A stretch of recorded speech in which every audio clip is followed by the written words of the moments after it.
Electromagnetic induction EMI, ठीक है, इसकी थियरी डिस्कस करेंगे। प्लीज थोड़े एमसीक्यू चालू करो, ठीक है, कुछ भी नहीं कर रहे लगता है एमसीक्यू में। हाँ, ईएमआई स्टार्ट करते हैं। ईएमआई में काफी सारे टॉपिक्स हैं।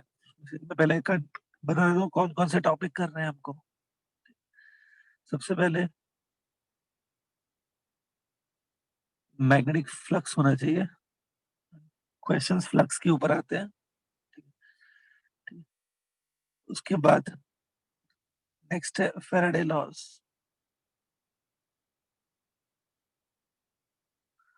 साथ में है लेंज़ लॉ भी।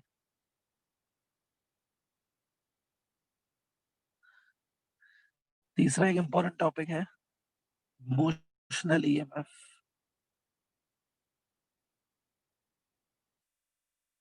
उसके बाद है सेल्फ और म्यूचुअल इंडक्शन।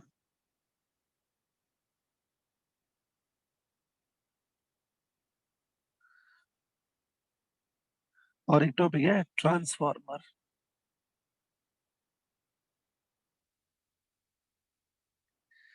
मेनली यही टॉपिक्स हैं जिसके ऊपर एमसीक्यू आते हैं। चैप्टर छोटा ही है लेकिन ये सारे टॉपिक्स आते हैं इसमें। ये टेक्स्ट बुक लेवल पे हो गया, if you are doing at text book level, ठीक है। इसके साथ साथ लेकिन अगर जेई या नीट की एग्जाम के लिए अगर आप प्रिपेयर कर रहे हो, एक टॉपिक और आता है इसमें, एलआर सर्किट। एलआर सर्किट तो देखेंगे क्या होता है एलआर सर्किट। एक टॉपिक और है एलसी ऑसिलेशन।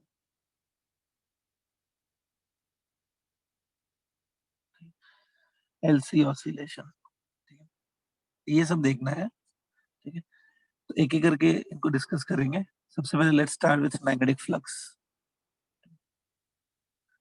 फ्लक्स से स्टार्ट करते हैं।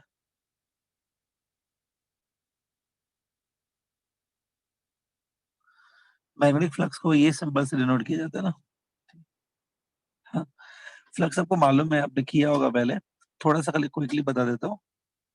लुक हियर, सपोज ये लाइंस दिख रही है, ये मैग्नेटिक लाइंस है। These are the magnetic lines of forces.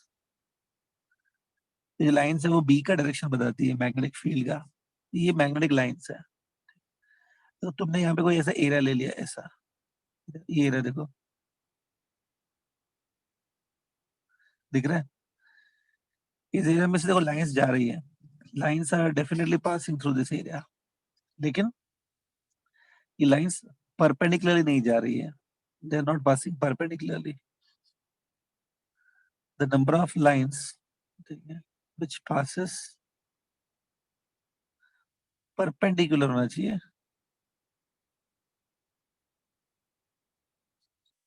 Through a given area. जो लाइंस परपेंडिकुलरली पास होती है ना, उन लाइंस को फ्लक्स कहते हैं ना। यहाँ पे प्रॉब्लम क्या है कि लाइंस परपेंडिकुलर नहीं जा रही है ना। तो इसमें एक सिंपल रूल याद रखो, ये आप बनाएंगे, दिस इज एरिया वेक्टर। याद है, ये एरिया वेक्टर है। बी और ए के बीच में दिख रहा है कितनी एंगल है, थीटा एंगल है बी और ए के बीच में। तो अभी क्या होगा कि ये एरिया में से तो आपने बोला मुझे कि परपेंडिकुलरली नहीं जा रहे हैं फ्लक्स। ये वाली एरिया देखो, ये वाली, ध्यान से ये वाली एरिया देखो, ये दिख रही है, ये एरिया दिख रही है। इसमें से देखो फ्लक्स परपेंडिकुलरली जाएंगे क्या, ये देखो। तो ये एरिया अगर हम लोग कैलकुलेट करें ना, ये रहेगी एक cos थीटा, और इसमें से फ्लक्स परपेंडिकुलरली भी जा रहे हैं, एक cos थीटा आएगी। तो फ्लक्स इसमें से परपेंडिकुलरली जा रहे हैं, डिवाइड बाय ये एरिया, ये cos थीटा। फ्लक्स बाय एरिया बी होता है। B is nothing but flux upon area. Yes, क्योंकि देखो बी जो है ना वो फ्लक्स अपॉन एरिया होता है, लाइंस पासिंग पर एरिया। इसलिए बी को हम लोग फ्लक्स डेंसिटी भी बोल सकते हैं। B is also known as flux density. किसी भी पॉइंट पे जो फ्लक्स की डेंसिटी होती है, मतलब लाइंस की डेंसिटी होती है, वही बी होता है। तो इसमें से देखो फ्लक्स की फॉर्मूला बनेगी B A cos theta. B एक वेक्टर है, यहाँ पर देखो ए भी एक वेक्टर है, एरा वेक्टर, ए ऑल्सो वेक्टर। थीटा जो एंगल है वो बी और ए के बीच में एंगल है, तो इसको ऐसे लिख सकते हैं B bar dot product with A bar is flux. याद रखो कि flux is given by dot product of B and A, क्योंकि ये डॉट प्रोडक्ट है ना, इसका मतलब flux will be scalar quantity. Flux को डायरेक्शन नहीं रहता है, it is indeed scalar. It's given by B A cos theta. Flux का यूनिट क्या रहता है? वेबर। तो ये सब चीजें हैं फ्लक्स के बारे में। कुछ फ्लक्स में डाउट है तो बोलो कुछ।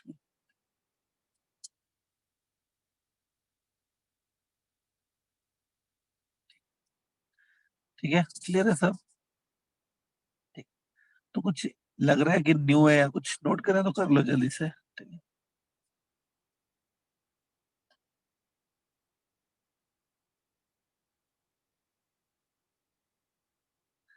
ठीक है।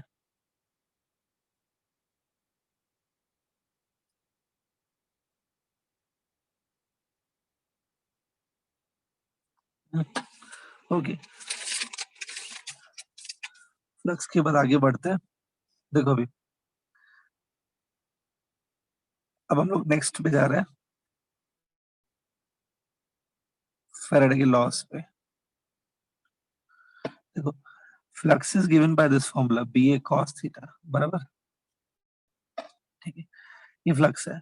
अब देखो ये जो फ्लक्स जिस एरिया में से जा रहे हैं ना, सपोज ये वो एरिया है, देखो ये एरिया ऐसा, ये एरिया ना, अगर इसको नंबर ऑफ टर्न्स भी है, let's say this area has a number of turns, circular coil है, उसमें बहुत सारे टर्न्स है, तो एन टर्न्स है ना इसमें, तो अब एन भी आ जाता है। एन भी मल्टीप्लाई होगा अगर एन टर्न्स है तो। एक टर्न में से जो फ्लक्स जाएंगे वो B A cos theta. N turns है ना, सब टर्म्स में से मिला के जो फ्लक्स नंबर होगा वो N B A cos theta होगा, एन टाइम्स मल्टीप्लाई करना है। अब देखो, flux is given by this formula N B A cos theta. ठीक है, एंड दैट इज ओके। ठीक है, लेकिन अभी इसमें क्या होता है, अगर ये बी चेंज किया, सपोज ये बी चेंज हो रहा है, ठीक है, या फिर ये एरिया चेंज हो रही है, या फिर ये थीटा चेंज हो रहा है। अगर बी चेंज हुआ या एरिया चेंज हुआ या थीटा चेंज हुआ, तीनों केस में कोई भी चेंज हुआ तो डेफिनेटली फ्लक्स चेंज होंगे ना, है ना। जब भी बी एन में से कुछ चेंज होगा तो फ्लक्स भी चेंज होंगे। ठीक है, और अगर फ्लक्स चेंज होंगे तो ऐसा देखा जाता है कि फ्लक्स चेंज होने पर क्या होता है यार, ईएमएफ इंड्यूस्ड होती है कॉइल में, ईएमएफ इज इंड्यूस्ड। ठीक है, आपको फॉर्मूलाज वगैरह तो याद होंगे ना। EMF induced is given bye minus D five by d T, ये याद होगा I am sure. Minus D five by d T, five है फ्लक्स, फाइव का वैसे लिखेंगे N B A cos theta. ठीक है, थोड़ा ध्यान में रखो इन फॉर्मूलाज को। हाँ, तो ईएमएफ कब इंड्यूस होता है? अगर बी चेंज हो रहा है, या एरिया चेंज हो रही है, या थीटा चेंज हो रहा है, तीनों केसेस में फ्लक्स क्या होंगे, चेंज होंगे। ठीक है, तीनों का मैं एक एक एग्जाम्पल दे देता हूँ, एक एग्जाम्पल दे देता हूँ। ठीक है, सपोज आपको ऐसा बोला गया है कि ये एक मैग्नेटिक फील्ड है। देखो ये मैग्नेटिक फील्ड है बी, ये मैग्नेटिक फील्ड यूनिफॉर्म है, मतलब कांस्टेंट है, यू कैन से यूनिफॉर्म है हमेशा, कांस्टेंट। इसमें एक सर्कुलर कॉइल रखा है, देखो मैंने ये कॉइल दिख रहा है। लेकिन ये जो कॉइल है ना, कॉइल श्रिंक हो रहा है, श्रिंकिंग, कॉइल श्रिंक हो रहा है। such that कैसे shrink हो रहा है पता है? Radius of this coil is decreasing at the rate dr by dt. dr by dt के रेट से इसका रेडियस डिक्रीज हो रहा है, ठीक है? तो क्या होगा अगर ये रेडियस डिक्रीज हो रहा है, कॉइल श्रिंक हो रही है, तो क्या होगा इसमें ईएमएफ इंड्यूस होगा क्योंकि एरिया डिक्रीज हो रही है। एरिया डिक्रीज होगी तो फ्लक्स डिक्रीज होंगे, ईएमएफ इंड्यूस होगी। तो ईएमएफ कैसे निकालेंगे देखो, given by d phi by d minus N. यहाँ पे फ्लक्स को हम लोग एन बी ए लिखेंगे, कॉस थीटा नहीं लिखेंगे क्योंकि फ्लक्स ऑलरेडी परपेंडिकुलर जा रहे हैं इसमें से, फ्लक्स आर पासिंग परपेंडिकुलर, तो जो कॉस वाले टर्म है वो नहीं आएगा, वन आएगा वो। एन और बी कांस्टेंट है, वो डेरिवेटिव के बाहर जाएंगे, एन और B is it d A by d t ना। तो इसमें ए क्या है, ए इस कॉइल की एरिया है, इसको लिखेंगे pi r square, N B A, pi बाहर जाएगा, derivative of r square will be 2r dr by dt. This much EMF will be induced. ये EMF induced होगी, ठीक है? This EMF is going to induce. इसमें values डालनी पड़ेंगी और सॉल्व करना पड़ेगा, ठीक है? ये एग्जांपल हुआ जिसमें एरिया चेंज हो रही है, द एरिया इज चेंजिंग, ठीक है? हाँ, ऐसे EMF इंड्यूस हो सकती है, एरिया में भी चेंजिंग, ठीक है?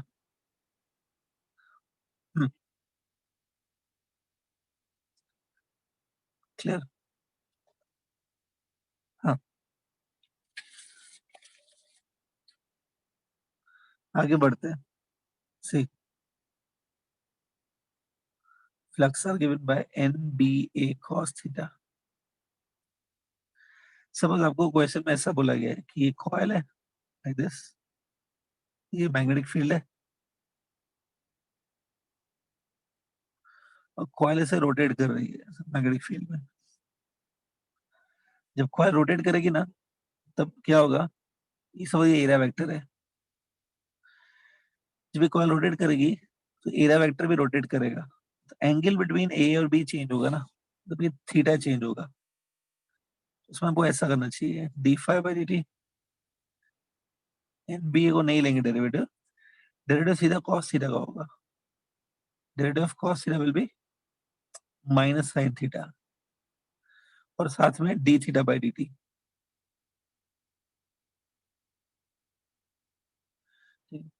तो माइनस साइन आप उधर शिफ्ट करो, तो minus d phi by d t EMF हो गया, EMF will be N B A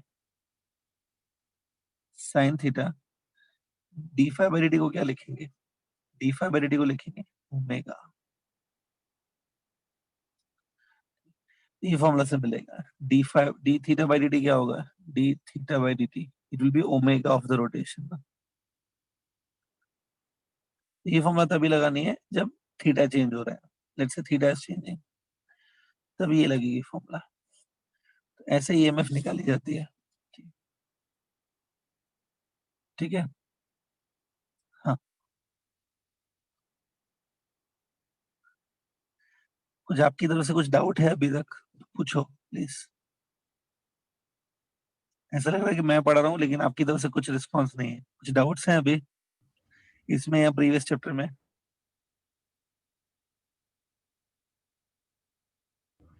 sir ये एरिया वेक्टर हमेशा उसके परपेंडिकुलर होता है ना? एरिया वेक्टर एरिया के ऊपर परपेंडिकुलर लिया जाता है, मतलब सपोज ये एरिया है, this is area, this is area vector, तो एरिया ऐसी है। यूजुअली क्या होता है, एक सिंपल रूल है, देखो आप ऐसे भी बना सकते हो और ऐसे भी बना सकते हो, देखो ये ना, ये देखो, तो कौन सी साइड बनाना चाहिए, यूजुअली आउटवर्ड डायरेक्शन में बनाना चाहिए, आउटवर्ड, मतलब देखो सपोज ये एरिया है, फ्लक्स ऐसे जा रहा है, तो हम लोग ट्राई करेंगे कि एक फ्लक्स के डायरेक्शन में बना है ऐसा। कंपल्सरी नहीं है, लेकिन ट्राई करते हैं कि फ्लक्स के डायरेक्शन में बनाना चाहिए। लेकिन it should be, area vector should be perpendicular on that area. हाँ, Yes, sir. Clear? Yes, sir. Thank you. ठीक। अभी तक कोई किसी को कुछ कंफ्यूजन है क्या अभी तक जो करा है? No, sir. All clear. ठीक, आगे बढ़ते हैं। सी, आगे बढ़ते हैं। इसके बाद मैं एक छोटा सा टॉपिक करा रहा हूँ, ध्यान से देखना। Direction of EMF induced. ठीक है, बहुत बार ऐसा होता है कि आपको एक किसी सिचुएशन देंगे जिसमें आपको मालूम रहेगा कि हाँ इसमें ईएमएफ इंड्यूस होगा, फ्लक्स चेंज होंगे, ईएमएफ इंड्यूस होगा, ये आपको लगेगा, मालूम रहेगा। लेकिन पूछेंगे कि वो ईएमएफ जो इंड्यूस हुआ है वो एंटी क्लॉकवाइज है कि क्लॉकवाइज है, ऐसा पूछेंगे। ठीक, देखो फॉर एग्जांपल, सपोज वायर है, इसमें करंट है, ठीक है, यहाँ पर एक कॉइल रखा है, देखो। ठीक है, तो सबसे पहले देखो, ध्यान से ही देखो, ये क्या है पता है? ये मैग्नेटिक फील्ड का डायरेक्शन है। This way magnetic field will be created.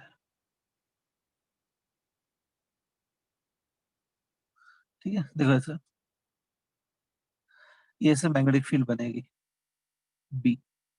ठीक है, लेकिन प्रॉब्लम क्या है, सपोज ये जो करंट है ना, करंट इंक्रीज हो रहा है सपोज,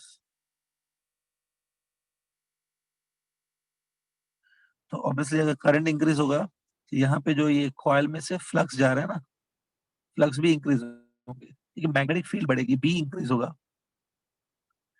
बी क्या होता है याद है? बी को फ्लक्स डेंसिटी भी बोलते हैं, फ्लक्स डेंसिटी। फ्लक्स की डेंसिटी बढ़ेगी इस कॉइल में से, ज्यादा डेंस फ्लक्स पास होंगे मतलब ज्यादा फ्लक्स पास होंगे, उस कॉइल में डेफिनेटली ईएमएफ इंड्यूस होगा। ठीक है, तो ईएमएफ इंड्यूस होगा इस कॉइल में, मतलब करंट भी इंड्यूस होगा, करंट फ्लो होगा। डायरेक्शन ऑफ करंट पूछा है, एंटी क्लॉकवाइज होगा कि क्लॉकवाइज होगा? आप में से कोई जज कर सकता है कि कॉइल में जो करंट होगा वो क्लॉकवाइज होगा कि एंटी क्लॉकवाइज?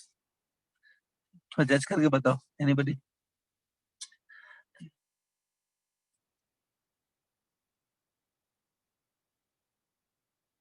आएगा?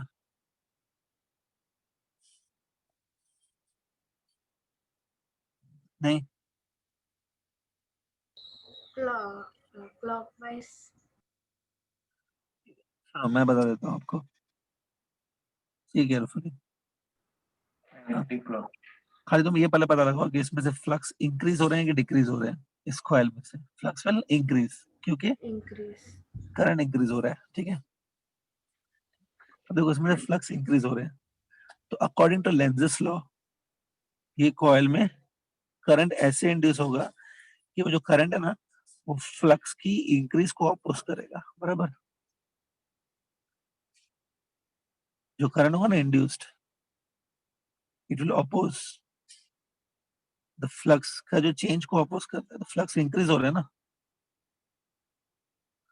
इंक्रीजिंग फ्लक्स को वो क्या करेगा? अपोज करेगा। कैसे अपोज करेगा? देखो अभी फ्लक्स ऐसे पास हो रहे हैं, देखो ऐसे, they are going into the page, ठीक है, तो उसको अपोजिशन कैसे मिलेगी इंक्रीज को?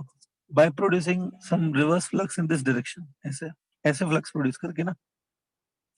देखो, तो जो फ्लक्स ऐसे जा रहे हैं और वो इंक्रीज हो रहे हैं, इसको आप अपोज कैसे करोगे इंक्रीज को?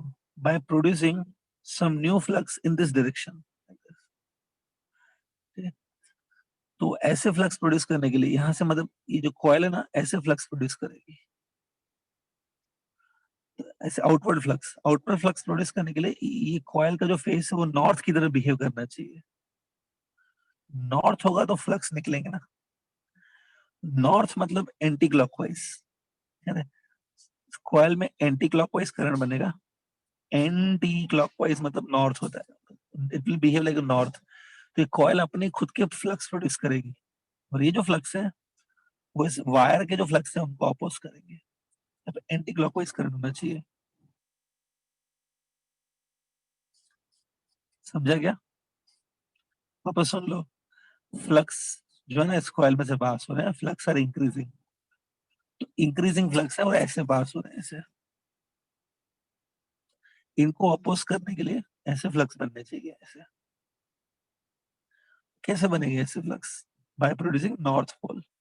ठीक है, एक चीज याद रखना, जो इंड्यूस करंट है ना वो फ्लक्स को अपोज नहीं करता है, फ्लक्स की चेंज को अपोज करता है। फ्लक्स बढ़ रहा है ना, बढ़ रहा है, जो ग्रोथ हो रही है ना ग्रोथ को अपोज करेगा, हमेशा फ्लक्स को अपोज नहीं करेगा, ग्रोथ को अपोज करेगा, चेंज को अपोज करेगा। ठीक है, थोड़ा ध्यान में रखो इस चीज को। तो अभी देखो इसमें एक बार बताओ, ठीक है, डोंट वरी, मैं और समझाता हूँ इसको। ठीक है, ये एग्जाम में समझा सबने?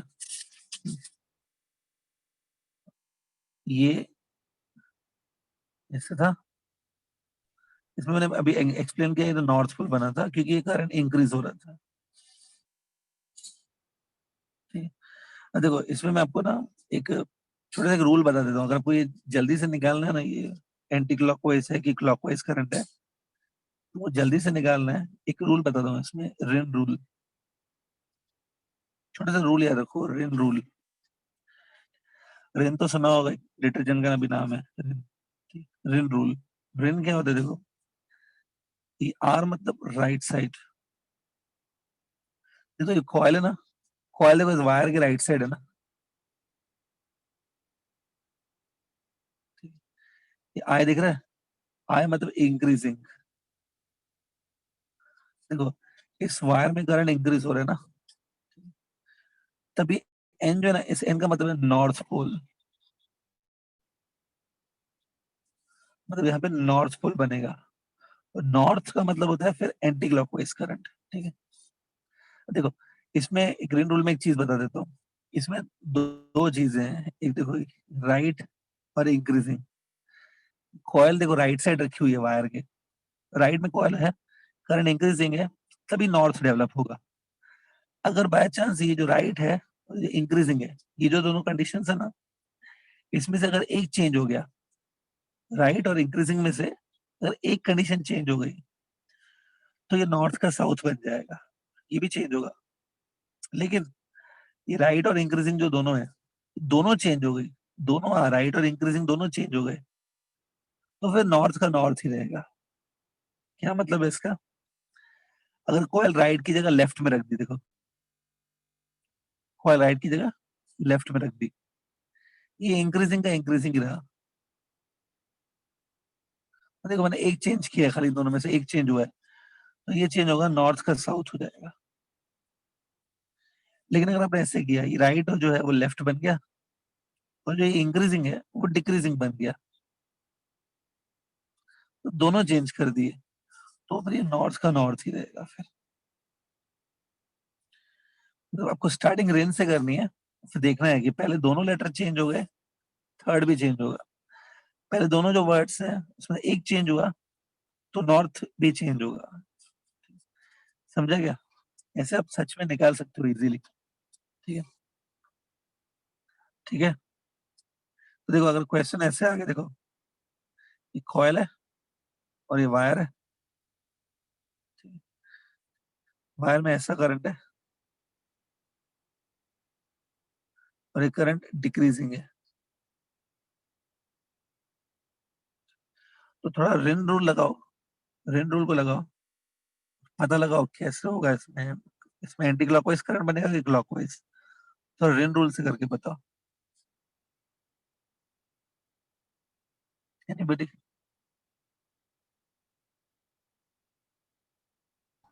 South pole. अब आप बोलेंगे अब आप ऐसे सोचेंगे रेन रूल के लिए तो जो कॉयल था वो लेफ्ट या राइट में था, इधर तो ऊपर रखा हुआ है ना, अगर ऊपर है तब ऐसा कर दो ना, नॉर्थ एंटी ऐसा पोल। कर दो, क्लॉकवाइज। नॉर्थ। उसमें क्या हो गया? तो सोचो और बताओ, current will be anticlockwise in the coil और clockwise? Anticlockwise. Anticlockwise. Anticlockwise. Anticlockwise. Message करो ना प्लीज, मुझे सुनाई नहीं दे रहा है, मैसेज करो, बस सर एंटी चैट लिखो। बॉक्स डिसेबल चैट किया वेब है। डिसेबल है। चैट बॉक्स क्या? डिसेबल है, हम लोग मैसेज नहीं भेज सकते। अच्छा, मैडम ने डिसेबल किया है क्या? हाँ सर। तो ऐसी क्या चीजें कर रहे थे चैट बॉक्स में? मतलब बहुत सारे फालतू कमेंट्स कर रहे थे क्या जो डिसेबल कर दिया? नहीं सर, कुछ नहीं करते हम लोग। ऐसे ही डिसेबल कर दिया? वो ठीक है, ठीक है, क्या कर सकते हैं, कुछ ना कुछ किया होगा आप लोग ने, ऐसे कुछ नहीं होता है। ठीक है, बोलो क्या बोल रहे थे, वापस बोलो। क्लॉकवाइज करंट की anti clockwise? Anti. Anti-clockwise. Clockwise. हाँ, कुछ लोग और भी बोलो, कुछ और भी कंट्रीब्यूट करो। तो आई थिंक आकांक्षा ने क्लॉकवाइज बोला, बाकी लोगों ने एंटी क्लॉकवाइज बोला है। ठीक है, the right answer is clockwise. See, ये करंट से जा रहा है, यहाँ से मैग्नेटिक लाइंस ऐसे बाहर निकलेंगी, डॉट्स आएंगे यहाँ पे। डॉट्स का मतलब है कि लाइंस आर कमिंग आउट। ये देखो,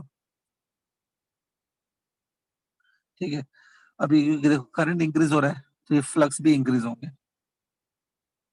देखो ये जो फ्लक्स ऐसे निकल रहे हैं ना कॉइल में से, ये इंक्रीज हो रहे हैं। तो ऐसे फ्लक्स जो ऐसे आ रहे हैं, देखो ऐसे, इसको अब ये इंक्रीज हो रहे हैं, तो इसकी इंक्रीज को वापस कैसे करोगे? By producing this flux this way. Flux ऐसे प्रोड्यूस होने चाहिए, कॉइल ऐसे फ्लक्स बनाना चाहती है, ऐसे फ्लक्स जो इस कॉइल पे यहाँ पे टर्मिनेट होंगे, यहाँ पे एंड होने चाहिए, इस साउथ पोल बनना चाहिए ना। साउथ पोल मतलब क्लॉकवाइज होता है, फिर क्लॉकवाइज आंसर है। अगर तुम रिन रूल से करना चाहते हो, रिन रूल से, तो रिन रूल के लिए थोड़ा आपको लेफ्ट और राइट होना चाहिए ना कॉइल। थोड़ा ऐसे कर दो पेज को, उसमें क्या हो गया? हाँ, देखो ये कॉइल है, कॉइल देखो लेफ्ट में रखी हुई है, लेफ्ट में, ठीक है, और करंट इंक्रीजिंग है ना, तो ये जो राइट है वो लेफ्ट बन गया, इंक्रीजिंग का इंक्रीजिंग ही है। सर करंट डिक्रीजिंग है ना? करंट इंक्रीजिंग है ना बेटा? डिक्रीजिंग है। अच्छा सॉरी सॉरी, डिक्रीजिंग है क्या? डिक्रीजिंग है तो फिर यहाँ पे नॉर्थ पोल बनेगा। हाँ sir, anti clockwise. Sorry sorry, decreasing है तो नॉर्थ, मैंने इंक्रीजिंग सोच लिया, सॉरी। डिक्रीजिंग है तो नॉर्थ ही बनेगा। देखो ये राइट का लेफ्ट भी हो गया, इंक्रीजिंग का डिक्रीजिंग भी हो गया, दोनों चेंज हो गए, तो नॉर्थ नॉर्थ ही रहेगा, मतलब एंटी क्लॉकवाइज ही रहेगा। ठीक है, ठीक है, तो रेन रूल समझा फिलहाल कैसे लगाएंगे? हम्म, ठीक है, ओके। अब इसमें देखो, इसमें कुछ और टाइप के क्वेश्चंस भी आते हैं, ये बता देता हूँ मैं, एक और टाइप के क्वेश्चंस आते हैं। देखो इस बस पी कॉइल है,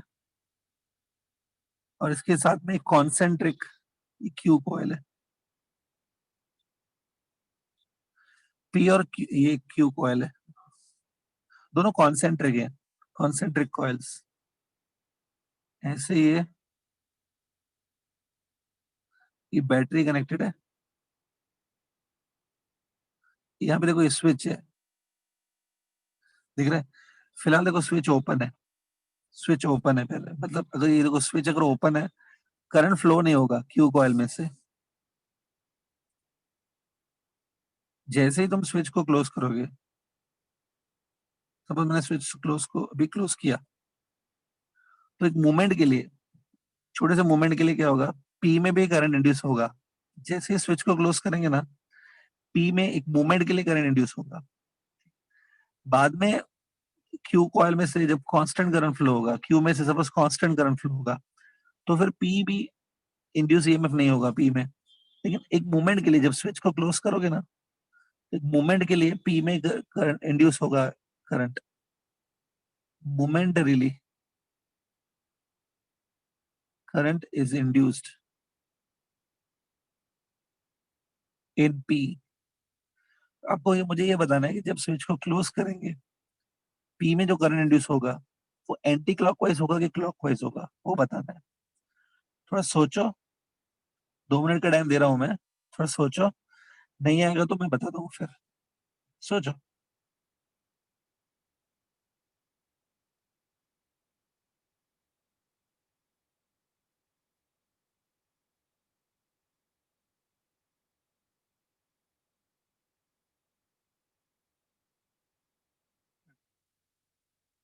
सोचो।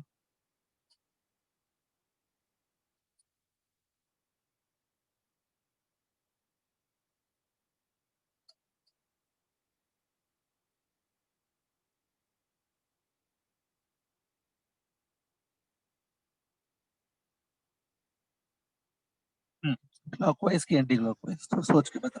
clockwise sir.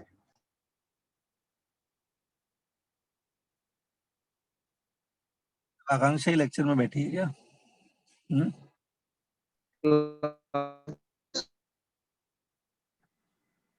क्या बोल रहा, आवाज नहीं है। जो बॉय कुछ बोल रहा था, आवाज नहीं है उसका, वापस बोलो। क्लॉकवाइज। क्लॉकवाइज कौन था? अमन कुमार था क्या? Yes sir. ठीक है, अमन कुमार और आकांक्षा ने जवाब आंसर दे दिए। बाकी लोग बोलो थोड़ा बहुत, बाकी लोग भी बोलो। क्लॉकवाइज।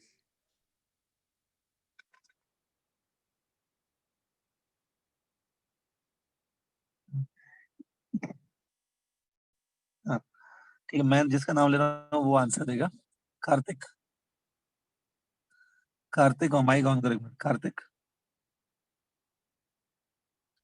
कार्तिक माइक ऑन करो। कार्तिक,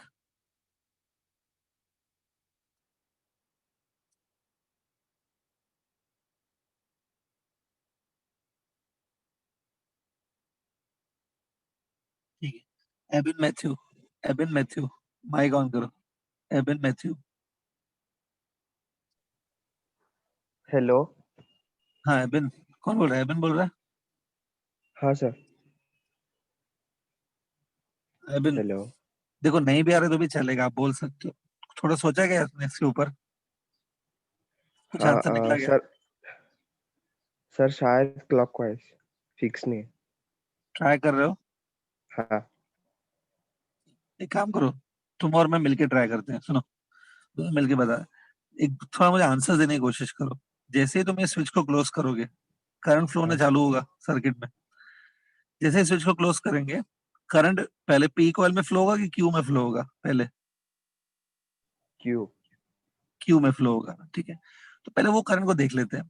करंट हमेशा जो है ना, बैटरी के पॉजिटिव टर्मिनल से स्टार्ट होता है, पॉजिटिव से निकलता है। ये देखो, ये पॉजिटिव टर्मिनल इधर है ना, यहाँ से करंट ऐसे निकलेगा। ये देखो, ऐसे ऐसे जाएगा करंट,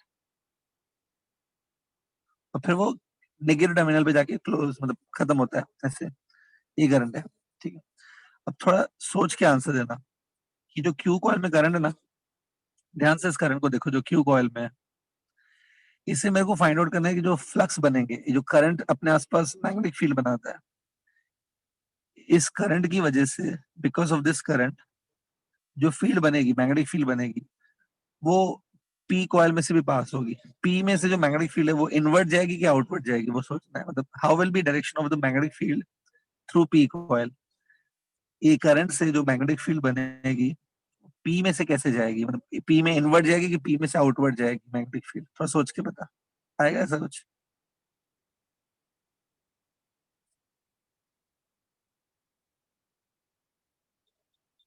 ये मालूम है? देखो, ओरस्टेड एक्सपेरिमेंट मालूम है? ओरस्टेड 10th स्टैंडर्ड में सिखाया गया है, फिर 11th में आया, 10 बार बताया गया है, लेकिन इसको अप्लाई करना तुम लोग नहीं सीखते हो, खाली मार्क्स के लिए लिख के चले आते हो। ये मालूम है ऐसे? ये जो ओरस्टेड से क्या बताया था आपको? ऐसा कुछ खाली के ये 2 मार्क्स के लिए बताया था क्या, एग्जाम के लिए? नहीं नहीं। बस एग्जाम में लिख के चले आते हो बस, बाकी कुछ एप्लीकेशन तो पता ही नहीं कैसे करना है। आउटवर्ड ऐसा आएगा कुछ? सर। हाँ, तो वो लगा इधर, इधर लगा।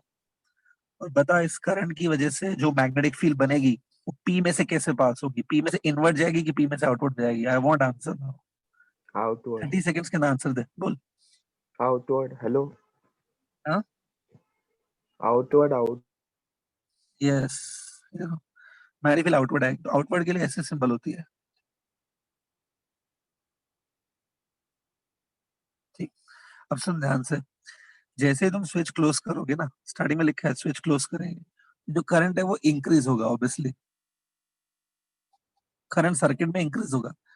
करंट इंक्रीज होगा तो ये जो आपने मैग्नेटिक फील्ड मुझे बताई, ये वाली आउटवर्ड, ये मैग्नेटिक फील्ड भी इंक्रीज होगी। मैग्नेटिक फील्ड इंक्रीज होगी मतलब फ्लक्स इंक्रीज हो रहे हैं। तो ऐसे फ्लक्स, देखो ये फ्लक्स ऐसे जा रहा है, ठीक है, ऐसे, और वो इंक्रीज हो रहे हैं, तो इनको अपोज करने के लिए according to Lenz's law opposition मिलेगा ना, ऑपोजिशन के लिए ऐसे फ्लक्स बनने चाहिए। तो ये जो पी कॉइल है वो कैसे फ्लक्स बनाएगी, ऐसे वाले जो यहाँ पे आके टर्मिनेट होंगे। तो ऐसे फ्लक्स प्रोड्यूस करने के लिए पी में करंट कैसा होना चाहिए, पी में साउथ पोल डेवलप होना चाहिए कि नॉर्थ डेवलप होना चाहिए, बोलो।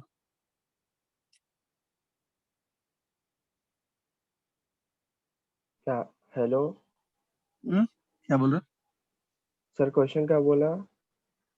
तुम पहले, ठीक है, तुम पहले मुझे बताओ, ये जो मैग्नेटिक फील्ड मैंने बनाई वो इंक्रीज होगी कि डिक्रीज होगी?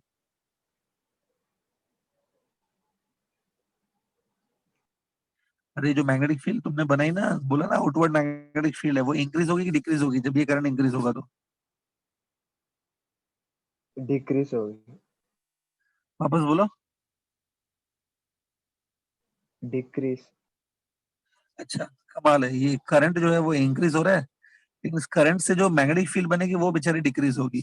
मतलब अकॉर्डिंग टू ओरेस्टेड एक्सपेरिमेंट, ये जो करंट है ना, ये करंट को मैं बढ़ाऊंगा, लेकिन बेचारी मैग्नेटिक फील्ड कम होती जाएगी। वाह मैग्नेटिक फील्ड बढ़ेगी जैसे जैसे करंट बढ़ाओगे, करंट को तुम जीरो कर दोगे तो मैग्नेटिक फील्ड भी जीरो हो जाएगी। As sorry current sir. Increases magnetic field बढ़ती है।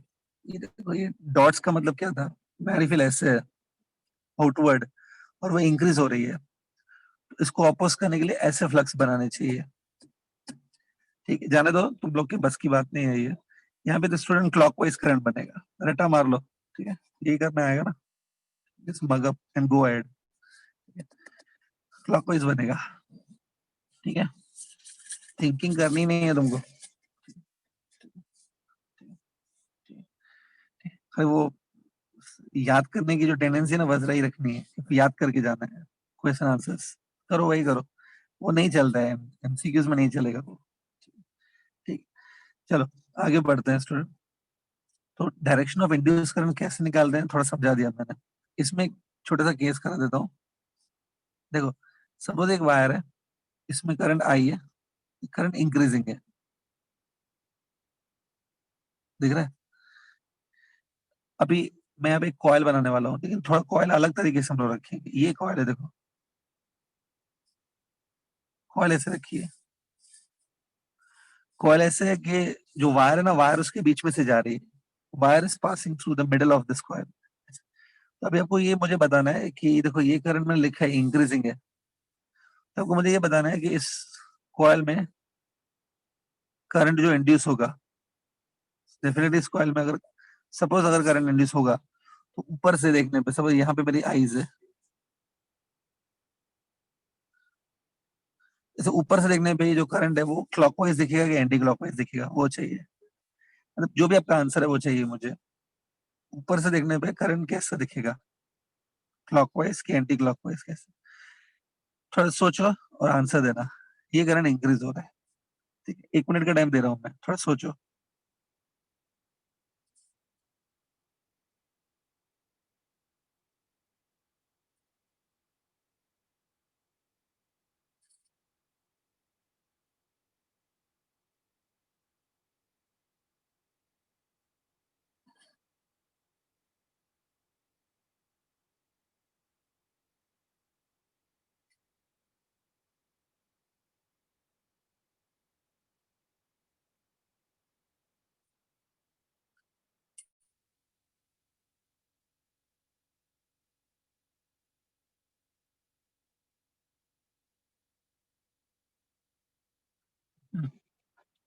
एनीवन? ऊपर से देखने पे, जैसे यहाँ से देखने पे करंट कैसा दिखेगा, क्लॉकवाइज कि एंटी क्लॉकवाइज? Anti clockwise. वापस बोल Saurabh. Anti clockwise. Anti clockwise, ठीक है। आकांक्षा कुछ आंसर है?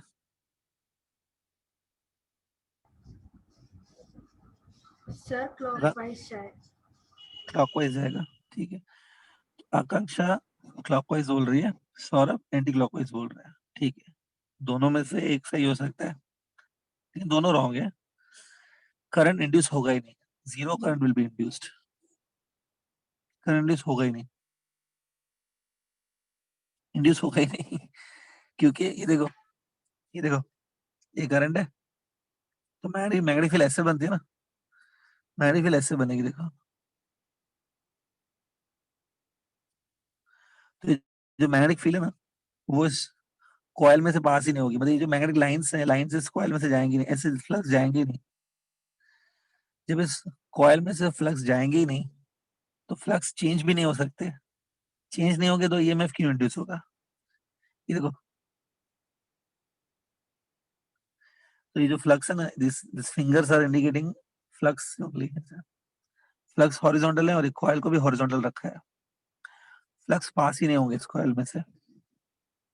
कितने फ्लक्स चेंज होंगे? फिर चेंज होंगे ही नहीं, फिर इस कॉइल में से जीरो के जीरो ही रहेंगे flux, no current will be induced, zero current will be induced and zero EMF will be induced. ठीक है, तो ध्यान में रखो इसको, जीरो आंसर है समझा क्या ये? Yes, sir. Yes, sir. तो जो स्टूडेंट मगअप करके जाते हैं ना, वो कुछ ना कुछ लिख के आते हैं कि हाँ सर कुछ तो होगा इसमें, लेकिन मगअप नहीं कर सकते, आपको हर चीज खाली समझनी है और आगे बढ़ना है। तो समझो ये क्या किया सर ने, ठीक है। चलो अब मैं आगे बढ़ रहा हूँ स्टूडेंट। एक लास्ट चीज फ्लक्स से रिलेटेड और लेंजेस लॉ से रिलेटेड। ये देखो, सपोज एक वायर है जिसमें से करंट आई पास हो रहा है, ये करंट कांस्टेंट है, तो मतलब फ्लक्स तो नहीं बन, चेंज नहीं होंगे फ्लक्स, ठीक है। यहाँ पर एक कॉइल देंगे आपको ऐसा, ऐसे, इस कॉइल का सपोज ये जो साइड है एल है, ये जो साइड है बी है, सपोज ये जो डिस्टेंस है तो आर है, ठीक है। जो रेक्टेंगुलर कॉइल है जो आर डिस्टेंस पर है यहाँ से, आपको पूछेंगे कि इस रेक्टेंगुलर कॉइल में से फ्लक्स पास होंगे ना, क्वेश्चन ऐसे पूछा जाएगा, calculate the flux which are passing through this rectangular coil.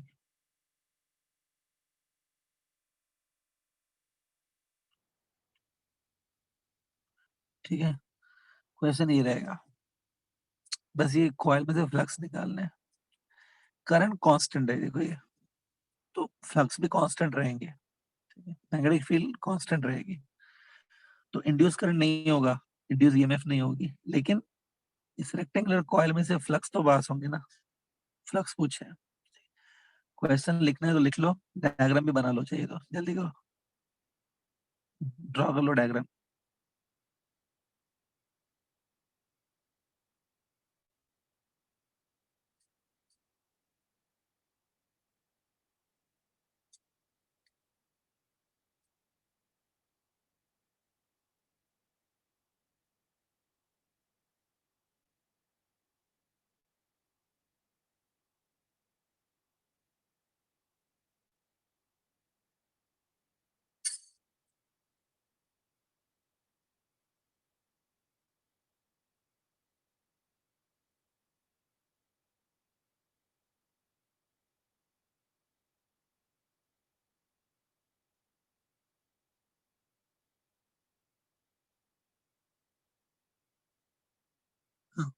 Okay diagram, Yes, sir. Yes. ठीक है। देखो ऐसे क्वेश्चंस में ना, ठीक है, इंटीग्रेशन वगैरह ही लगता है, ऐसे क्वेश्चन में इंटीग्रेशन से ही होता है। देखो मैं समझा देता हूँ क्या होता है। देखो सपोज तुमको फ्लक्स निकालना है ना, अब देखो यहाँ पे स्क्रीन पे देखो, फ्लक्स की फॉर्मूला होती है बी ए, कॉस थीटा भी होती है, फिलहाल बी ए ले लेते हैं। पहले तो बी मालूम होना चाहिए ना, क्योंकि ये ए तो इजी है, इस रेक्टेंगल की एरिया तो बहुत इजी है, L into B, length into breadth करोगे एरिया मिल जाएगी, तो एरिया का प्रॉब्लम नहीं है। बी मैग्नेटिक फील्ड मालूम होनी चाहिए। अब देखो प्रॉब्लम क्या है कि अगर तुम यहाँ पे मैग्नेटिक फील्ड कैलकुलेट करोगे ना इधर, तो वो थोड़ी सी लेस आएगी, नहीं सॉरी, यहाँ पे मैग्नेटिक फील्ड कैलकुलेट करोगे वो मोर आएगी, क्योंकि ये जो पॉइंट है वायर के नजदीक है, लेकिन यहाँ पर अगर तुम मैग्नेटिक फील्ड कैलकुलेट करोगे इधर, तो थोड़ी सी कम आएगी। क्यों? क्योंकि ये पॉइंट वायर से दूर है। ठीक। तो क्या लगता है यहाँ पे एवरीवेयर बी सेम है कि डिफरेंट है? हर पॉइंट पे कॉइल डिफरेंट है, डिफरेंट है। तो डिफरेंट है। इंटीग्रेशन लगता है, फिर इंटीग्रेशन ही काम करेगी। तो इंटीग्रेशन कैसे करना है ध्यान से देखो। देखो सपोज ये आपकी रेक्टेंगुलर कॉइल है, यहाँ पर मैंने एक पॉइंट ले लिया, suppose ये देखो ये पॉइंट, ठीक है। इस पॉइंट पर सबसे पहले मैं सपोज ये जो पॉइंट है ना, यहाँ से एक्स डिस्टेंस पर है, ठीक है। सबसे पहले मैं यहाँ पे मैग्नेटिक फील्ड कैलकुलेट करूंगा। तो इससे पहले मैंने आपको जो चैप्टर कराया था मैग्नेटिक इफेक्ट ऑफ करंट, उसमें मैंने बताया था B due to infinite long wire. ये सपोज ये इनफाइनाइट लॉन्ग वायर है, तो इनफाइनाइट लॉन्ग वायर की वजह से एक्स डिस्टेंस पर, at a distance of X, यहाँ पर बी कैलकुलेट करना है। किसी को मालूम है क्या करेंगे? फॉर्मूला क्या होगा बोलो? B because of infinite long wire, mu naught I by 2 pi are.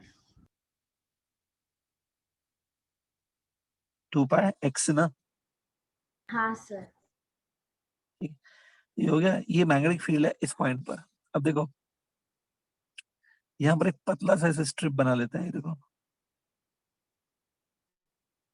दिख रहा है, बहुत पतला सा स्ट्रिप है। देखो इसका जो थिकनेस है ना, ये dx है, और ये तो l ही रहेगा ना ऐसे, ठीक है। मैं ऐसे अज्यूम कर सकता हूँ कि ये जो सारे पॉइंट्स है ना, ये देखो जो भी पॉइंट आप लोगे इस स्ट्रिप के ऊपर, ये स्ट्रिप है, ठीक है। छोटा सा स्ट्रिप ले लो, ये रहेगा। स्ट्रिप पे जो भी पॉइंट्स है ना, उन सारे पॉइंट्स पे बी इतना है, this is B on the strip, ठीक है। सबसे पहले मैं फाइंड करूंगा flux which are passing through this strip, उसको डी फाई लिखेंगे। D phi is the flux passing through a strip which is given by this formula b into da। da जो है ना वो स्ट्रिप की एरिया है, da is the area of a strip into cos theta। b तो तुमको मालूम है ये है, da क्या बोला मैंने? da is the area of this strip। Strip की एरिया कितनी होगी? l into dx। Area of strip कितनी लेंगे? l into dx। Theta 0 degree है। देखो फ्लक्स परपेंडिकुलरली जा रहा है ना इसमें से, ये देखो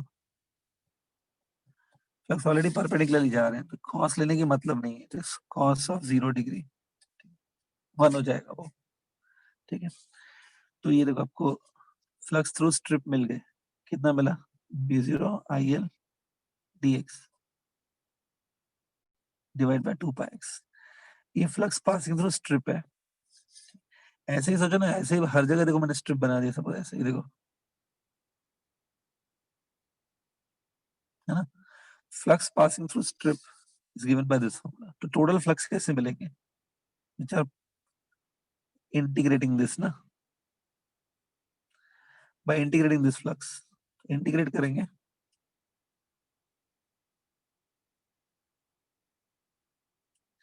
इंटीग्रेशन से जो कांस्टेंट चीजें वो बाहर जाती है ना, तो म्यू0 कांस्टेंट है, करंट कांस्टेंट है, एल भी कांस्टेंट है, 2 पाई भी कांस्टेंट है। Just integration of dx by x, ठीक है, बराबर है।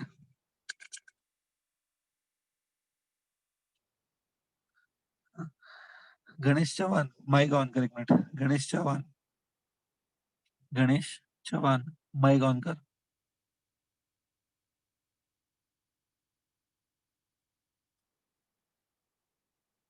गणेश चौहान माइक ऑन कर। Ganesh Chauhan, Ganesh Chauhan, open your mic.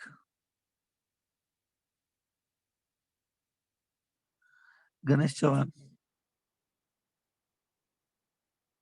नहीं ठीक है। हर्षल महाजन, हर्षल महाजन माइक ऑन करो। हर्षल महाजन, हेलो।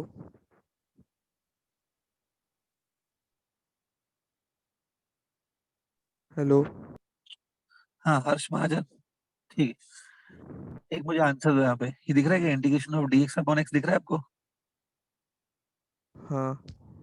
हाँ, इंटीग्रेशन मैथ्स में किया है ना, what's integration of dx upon x, क्या होता है ये? इसके इंटीग्रेशन को कैसे सॉल्व करोगे? What is dx upon x integration?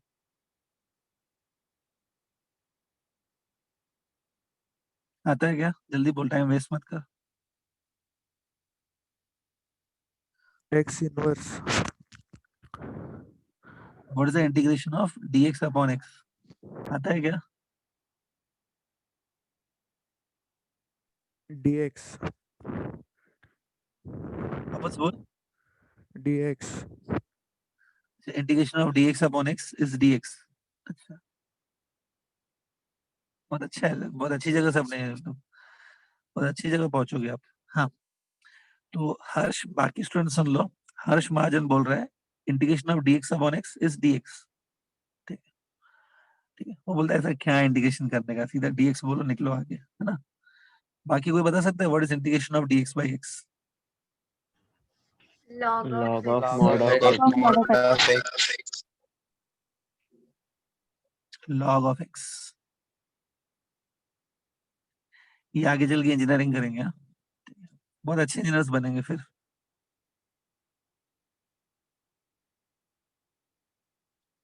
Integration of dx upon x log x होता है, ठीक है, समझ के लोग, सब लोग ये प्लीज। अब देखो इंटीग्रेशन तो हो गया, अभी लिमिट्स डालनी होती है ना इंटीग्रेशन की। देखो आपने x को इंटीग्रेट किया, ये x है, देखो याद होगा, ये r था, याद है, और ये शायद मैंने b लिया था, ठीक है, देखो ये x आपने ये लिया है, ठीक है? अब जब तुम x देखोगे ना, x यहाँ से स्टार्ट होगा, इधर से एक्चुअली स्ट्रिप यहाँ पे भी तो होगी ना, यहाँ पे भी स्ट्रिप होगी, जो पहली पहली स्ट्रिप होगी उसके लिए x इतना हो जाएगा। x कहाँ से स्टार्ट होगा? r से, और फाइनली x यहाँ तक जाएगा, इधर तक, क्योंकि इधर भी एक स्ट्रिप होगी ना लास्ट में। x will be this much, कितना? r प्लस b, x इतना भी हो सकता है, ये कितना हो जाएगा? r plus b। तो जो x है ना, it will change from r to r plus b। ये x की लिमिट्स है, ठीक है, ये लिमिट्स डालो और कंप्लीट करो इस क्वेश्चन को। समझा क्या कैसे करना है? इसे टोटल फ्लक्स मिलेंगे। Put the limits and complete this question now. कर लो सब।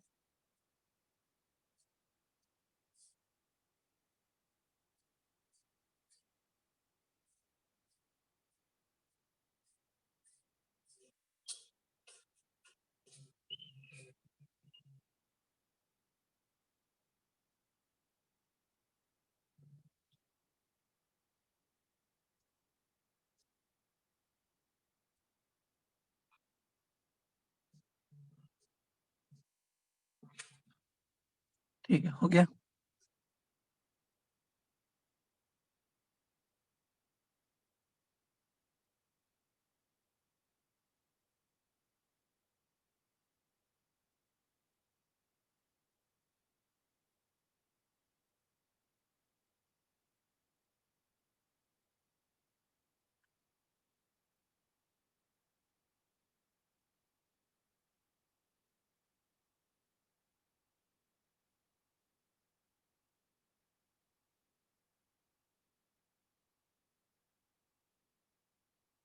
फिनिश्ड। गणेश चौहान है क्या अभी? गणेश चौहान, गणेश चौहान,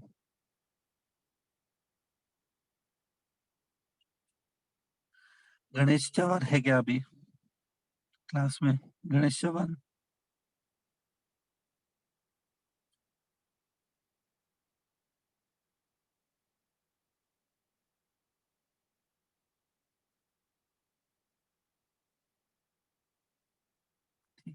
हो गया सबका ये? Yes, sir. लास्ट में ऐसा है कि log of r plus h upon r ना, Yes, log sir. सब्ट्रैक्शन है तो सब्ट्रैक्शन R में log plus डिवीजन हो B. जाता है, लास्ट में ये आएगा Yes, log of sir. r plus h upon r ना, log में Yes, सब्ट्रैक्शन है sir. मतलब डिवीजन हो जाता है ना। हाँ sir. Yes, sir. ठीक है, तो एवरीबॉडी गॉट दिस राइट? तो देखो फ्लक्स वगैरह पे ऐसे क्वेश्चन आते हैं जो मैंने अभी करा दिए, ठीक है। अगला जो टॉपिक है, ठीक है, उसकी थोड़ी सी स्टार्टिंग करा देता हूँ मैं, डिटेल में हम लोग नेक्स्ट टाइम में करेंगे। मोशनल ईएमएफ, मोशनल ईएमएफ, ठीक है। मोशनल ईएमएफ आते हैं। देखो अभी थोड़ी देर पहले मैंने आपको बताया था कि फ्लक्स जब भी चेंज होते हैं, जब भी फ्लक्स चेंज होते हैं तब ईएमएफ इंड्यूस होती है, दैट यू नो। ऐसे फ्लक्स क्यों चेंज होते हैं? अगर बी चेंज हो रहा है या एरिया चेंज हो रही है या थीटा चेंज हो रहा है, ये भी बताया था। अगर बी चेंज हो रहा है या अगर एरिया चेंज हो रही है या अगर थीटा चेंज हो रही है, तीनों केस में ईएमएफ इंड्यूस होता है। तो ये एक फैक्ट है। लेकिन एक और केस है जिसमें क्या, एक और चीज है जिसमें क्या होता है कि अगर बी, ए और थीटा तीनों चेंज नहीं हो रहे हैं, ठीक है, कुछ भी चेंज नहीं हो रहा है, तो भी ईएमएफ इंड्यूस हो सकता है। सिर्फ मोशन की वजह से ईएमएफ इंड्यूस होता है। मतलब अगर कोई चीज मूव कर रही है, मोशन से ईएमएफ इंड्यूस होता है। तो जब ईएमएफ मोशन से इंड्यूस होता है उसको मोशनल ईएमएफ कहते हैं। देखो ये सपोज ये एक रॉड है, it's a metallic rod of length L. Rod है, इसका लेंथ एल है, ठीक है, ठीक है। इस रॉड का लेंथ एल है, इसको मैग्नेटिक फील्ड में रखा है, ये ऐसे मैग्नेटिक फील्ड है।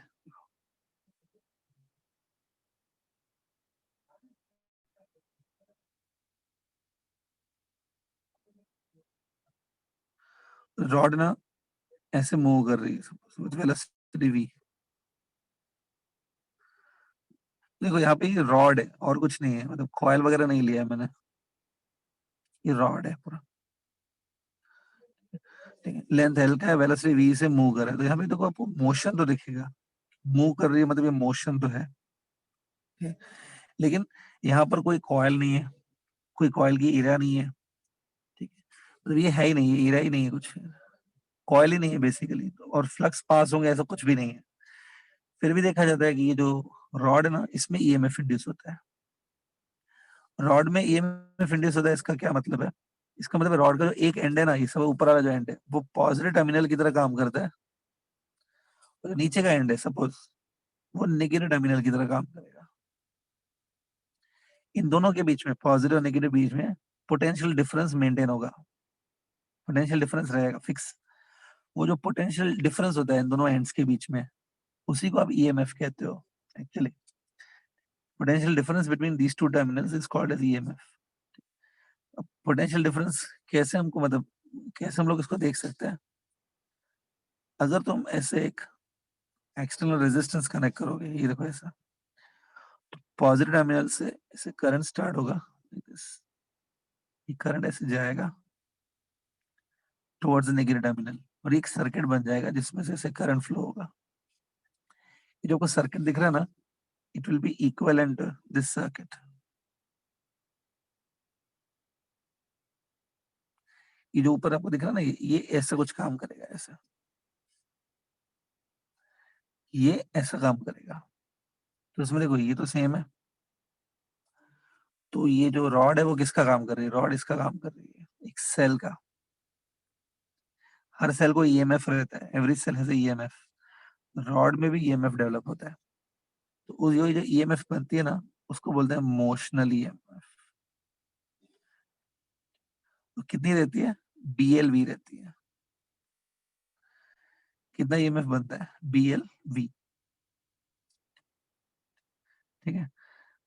मोशनल ईएमएफ कितना रहता है? बीएलवी रहता है, ठीक है।